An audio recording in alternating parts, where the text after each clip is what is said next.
रावण के वध के पश्चात श्री राम ने लक्ष्मण जी को रावण से राजनीति का ज्ञान प्राप्त करने को कहा। लक्ष्मण जी ने पूछा, रावण तो अधर्मी है, फिर उनसे ज्ञान प्राप्त करने का क्या मतलब है? हनुमान जी बोले, रावण महाप्रतापी राजा है और उन्हें राजनीति का पूरा ज्ञान है। उन्होंने उद्दंड और उपद्रवी राक्षसों को नियंत्रण में कर उन पर अपना शासन किया। लक्ष्मण जी ने पूछा, इस ज्ञान का क्या लाभ है जिसका इतना भयानक अंत होता है? तब हनुमान जी और श्री राम ने कहा कि रावण राजधर्म से हट गए थे, इसलिए उनका ऐसा अंत हुआ। राजनीति की शिक्षा रावण से उत्तम और कोई नहीं दे सकता, इसलिए तुम जाओ और उनसे ज्ञान प्राप्त करो।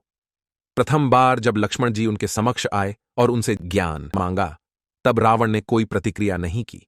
तब हनुमान जी ने कहा, आप अनुरोध अवश्य कर रहे हो, परंतु शिक्षार्थी की विनम्रता धारण किए बिना श्री राम ने उन्हें उनके पास विनम्र भाव से जाने को कहा, जैसे वह गुरु वशिष्ठ जी के पास जाते थे। लक्ष्मण जी वापस गए और शिक्षार्थी की विनम्रता धारण किए अनुरोध किया। तब रावण बड़े कृतार्थ हो गए, क्योंकि उन्हें पता चल गया था कि श्री राम स्वयं नारायण हैं और हनुमान जी स्वयं महादेव हैं, और उन्हें साक्षात दोनों में नारायण और महादेव के दर्शन हुए। रावण बोले, प्रथम शिक्षा तो प्रभु श्री राम और हनुमान जी ने दी है आपको।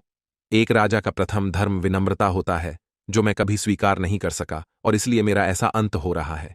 ये तो प्रभु श्री राम की महानता है कि उन्हें सर्वज्ञ ज्ञान होते हुए भी आपको मुझसे ज्ञान प्राप्त करने के लिए भेजा। रावण बोले, इसलिए आपको समस्त ज्ञान श्री राम ही देंगे।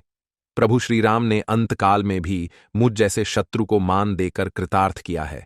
अगर मुझ में थोड़ी सी भी शक्ति शेष बचती तो मैं स्वयं उनके पांव छूटा और उनसे क्षमा याचना करता।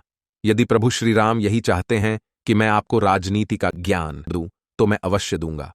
रावण ने फिर उनको संपूर्ण राजनीति का ज्ञान दिया।